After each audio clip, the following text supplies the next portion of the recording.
Hello, my name's Adrian from SureDrop, and today I'm going to show you some of the new features that we have in our release. As you can see, I've logged in to SureDrop, and the features I'm going to show you are on our admin page. So the first feature is located in this user actions button over here. We have this option now to download the users to a CSV file. So that will download the username, the status, their role, their email address, all the stuff you see on the screen here, as well as some other ones like the last time they logged in and the time that they were created.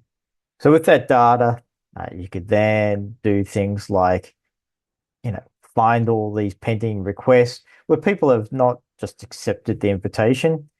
And once you've found them, you can decide what to do with them, maybe send them another email, perhaps delete them. Or you could find someone perhaps who hasn't logged in for the last 3 months, and you might decide that they need to be deactivated. The other features that we have are located on these team-wide settings. So if I go towards the bottom, there's these two new options here. So we've got require password on all shares. That means that anyone who does a share will be required to add a strong password. Previously, it was optional. And there's also the option to verify the email address of the person accessing the share. And I'll show you that as well. So let's go back to the documents page, and I will share this folder here, lots of small files. So click that and go share. And I'm going to send it to my testing email address.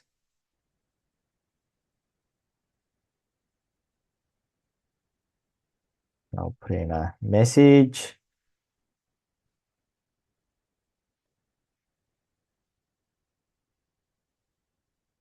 And you can see in step 6 here, now we are required to put a password in, and we cannot click that share button until it is done. And we need to get that bar underneath nice and green so it's nice and strong password. Send that. Wait for our message. Great. And here's our email. Go to the sharing page, and we'll instantly met with having to authorize this, which means verify our email address. So I'll send that message off. Back over here on the email page. And here is our access. See that it expires for 15 minutes, so I've got to approve this. All right, it's been authorized, so I can close this tab and go back. And as you can see, it's progressed on now. And we need to put in the correct password to access the share. All right, here is our new sharing page, our new shared documents page. As you can see, I've shared that folder called lots of small files, and it has a subfolder in it, and it has all these small files in there. When you shared a folder previously, you used to have to download, as an end user, you'd have to download all the files in there. Now you can pick and choose which files you want to download. So you don't have to download them all. And you can even drill down into these subfolders and download just the files that you would like to download. If you do want to download them all, no problem. There's still that download folder as a zip option. Going back to SureDrop over here, and I'll click on the admin page again. All right, so perhaps one of the other things that we need is to retain the private folder documents of a user. Perhaps they've left the company, for instance, or they've moved to another part of the company who doesn't use SureDrop. So we can click this option here, and I want to preserve any private documents that they might have. So I can click this option here called Copy My Documents. So it's going to create a group on the Documents page called My Documents, DocuStandard1, and it will copy in all the groups, the files and folders of that user from their personal directory. So here's that group. And if I click on it, we can see it's copying those files right now. All right, so it probably hasn't finished. Could take a while depending how many files are in there. Or it could be quite quick if there's quite a few, not many. What you could do with this, you could keep it here, or you might want to allocate it to somebody else. Perhaps somebody else is going to, continue working with this. So you could just add them as a user of this group.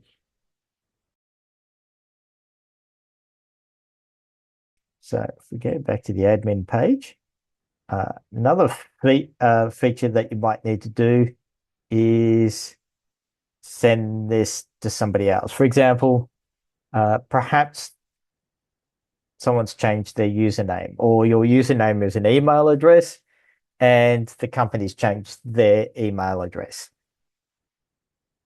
So we can't change the username here, so because it's already set up to work quite strongly with that.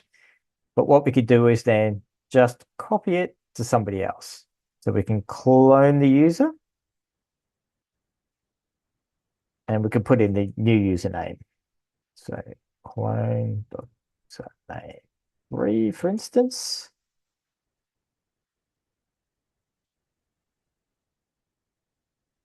And fill out the rest of the details.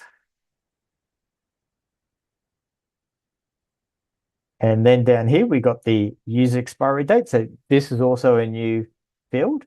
Perhaps they're a contractor and they have a solid end date where we don't want them to access SureDrop anymore. So we can set that as well. So on the 30th of the 6th UTC time, this user will be automatically deactivated. Now, because we're going to be copying everything to this user, what it does is it creates this new user. It will add them to exactly the same groups that this current user is allocated to. So DocuStandard1. And we also want them to have access to their whatever files are in the My Documents directory. So we check the option, copy my documents. Click add. So that will create that user and copy over the files, send a new email invitation to them that they would have to accept and set the password so they can get access to everything again.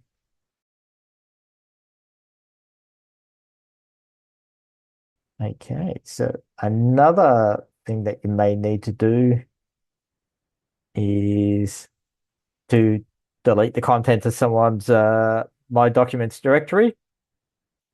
If that need arises, that option is now available here. Another feature you might need to do is you've got a new user who's coming on board, and they need to be in exactly the same groups as, say, DocuUser Power 1. So if we wanted to use them as a template, we could go clone user, just like before, and put in the new user's details.